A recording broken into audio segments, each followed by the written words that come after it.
This is Eyewitness News Health Beat. And welcome back. You may be sitting down to lunch yourself, and today on the Health Beat, we're talking some common lunchtime mistakes that could actually be wrecking your diet. Mary Snell is here, registered dietitian for Marsh. So Mary, what are we doing wrong? Oh, well, you know, look at this meal. Everyone's looking at it going, Josh, what's really wrong with that spinach wrap? Right. Well, the spinach wrap, unfortunately, is made with refined flour. It's not a whole grain wrap. And the spinach that's being used is just spinach powder. So really what we're looking at is really just a white tortilla that's really just colored with some spinach powder.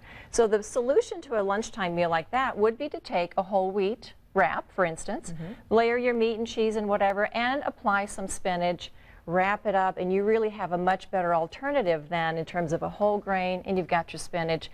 The other thing with some of these wraps, Jenny, is that they're just large, and so they offer a lot of calories. So you can save yourself about 100 calories by going just to a smaller size. And get the real spinach. Get the real spinach and get a whole grain, and that's going to stay with you a little bit longer. Well, when the weather starts to cool off, we're going to be looking at soups, but there's some danger there too. Yeah, there is some danger, and here we have a bowl of vegetable soup, and it's not that vegetable soup is bad for you, but these particular products are such low in calories, low in protein and fiber.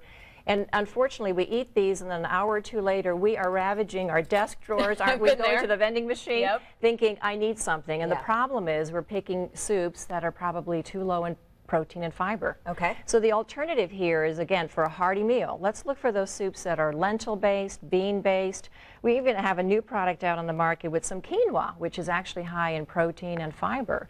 Now, again, with all soups, as you had mentioned during the break, they're still high in sodium. Right. So it's not something we want to have every day, but occasionally during the winter months, it's a good meal. Okay, just watch your choice. Yes. And then I know a lot of folks, especially if you're taking it to the office, you think, oh, lean cuisine, healthy choice, any of those, I'm good. Exactly. They're very convenient, easy to pop into the microwave, I agree. But here again, what we're trying to find are things that are high in fiber. So you want a whole wheat grain, a brown rice. Here are two selections that are made with those particular types of grains.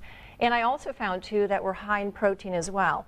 Protein and fiber are two nutrients that help sustain us, meaning they keep us full longer, because we don't want, again, have those snack attacks in the middle afternoon, and we're trying to find those things that are trying to keep us awake then. I always suggest adding some fruit to a frozen meal and maybe a side salad. That's going to complete your meal. So that's what you want to do with these frozen entrees. So it sounds like a lot of the items people choose for lunch, the items themselves may not be wrecking your diet, but if you don't choose the right thing, you're going to be eating later. Exactly, and that's what we're trying to avoid, is really, you know, snacking later on. And sometimes then, if we're not carrying the right snacks, that's when those vending machine options are, you know, look very tempting, and that's what can wreck the diet later on. And I know sometimes we talk about dinner, don't make that your biggest meal. How large, when you're looking at all of your meals of the day, how large or small should lunch be in proportion to the rest? You know, and that's a really good question, because I think sometimes we skimp on lunch.